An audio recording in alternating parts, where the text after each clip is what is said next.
الحمد لله رب العالمين وصلى اللهم وسلم على نبينا محمد وصحبه أجمعين ودرسي لح يوسغاشنات هي كتاب كان حكم وفوائد من روايع الإمام ابن القيم رحمه الله وقار الله.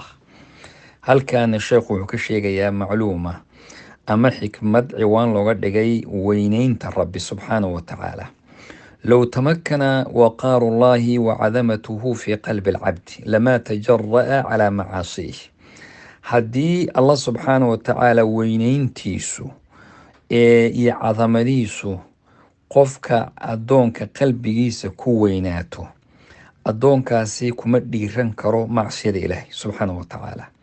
maxaa jira weynaantii rabbi baa tajalligii rabbi ayuu u jeedaa oo hortiisa taalla. ayib, haddii ay ku jirto qalbigiisa macsiyo ma galayo. wa min cuquubaati dunuub, sidaasuu yihi sheekh ibnulqayim raximahullah, cuquubada ay dembigu u leeyahay waxaa ka mid a inay qalbiga ka daciifinayso tacdiima rabbi jala jalaaluhu. weynaantii rabbi iyo cadamadiisiibaa qalbigaaga daciif ku noqon. waxaa qalbigaaga daciif ku noqon alla waqaarkiisii iyo haybadiisii iyo weynaantiisiiba addoonka qalbigiisa ku yaraan. ولو تمكن وقار الله وعظمته في قلبه لما تجرى على معاصيه. haddii ay ku weynaan lahaydna kumaba dhiiradeen bamacsiyo. فإن عظمة الله تعالى في قلب العبد weynaynta rabbi, weynidiisa rabbi oo qalbiga ku jirta abaa waxay keenaysaa tacdiima xurumaati wa tacdiima xurumaadkiisa, wixii xaaraam tahay in la weyneeyo. ilaan rabbi baad xusuusan tahay, rabbi haddaad xusuusan tahay xaaraantiina waa inay kula weynaatood ka joogto.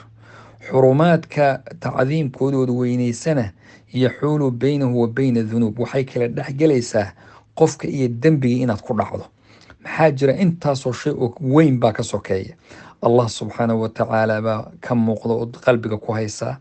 dembiga aad samaynaysiiyo cadamadiisa iyo weynaantiisa baa ka muuqda. saas daraaddeed waxaaba la kala dhexgelayaa, adiga iyo dembigii baa la kala dhexgelayaa. waana kitaabkiisii addaawa dawaa ayuu sheekhu macluumada ku sheegay. assaadiqu lmusiib, halkaana waa xikmad kale oo ciwaan looga dhigay assaadiq, qofkii runlowga ahaa. almusiib weliba ee asiibaya oo la waafajinayay, waa qof run badan oo ilaahayna waafajinayo shaygii wanaagga ahaa.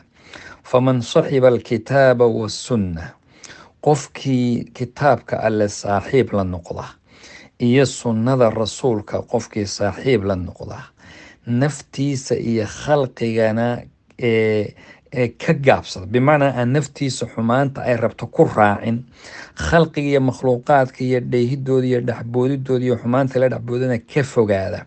wahaajara biqalbihi ila allah, qalbigiisana xagga rabbi ula jeedsada, ula hijrooda.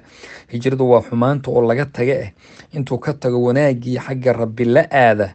fahuwa assaadiq almusiib, qofkaasi waa runlow, ilaahayna waa waafajinayaa khayrka.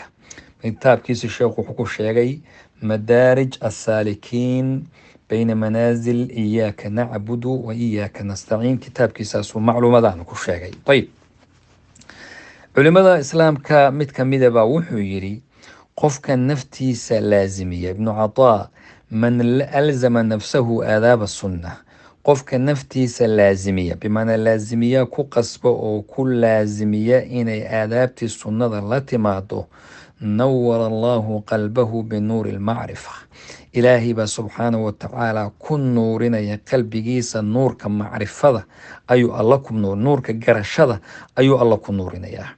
ma jiro maqaam ama meel ashraf min mutaabacati alxabiib, in rasuulka la raaco wax ka sharaf badan, awaamirtiisa lagu raaco, afcaashiisa iyo akhlaaqdiisa lagu raaco, meel ka fiican oo qofka la waafajiyaana ma jirto. alimaam axmed ibnu xambal baa wuxuu yidhi, man calima ariiqa alxaqi, qofka barta dariiqa xaqa ah, sahula calayhi suluuku. bal u fiirso, haddaad dariiqii xaqa aada barato waxaa kuu sahlanaanaya inaad qaado oo dariiqaa martabaa kuu sahlanaan.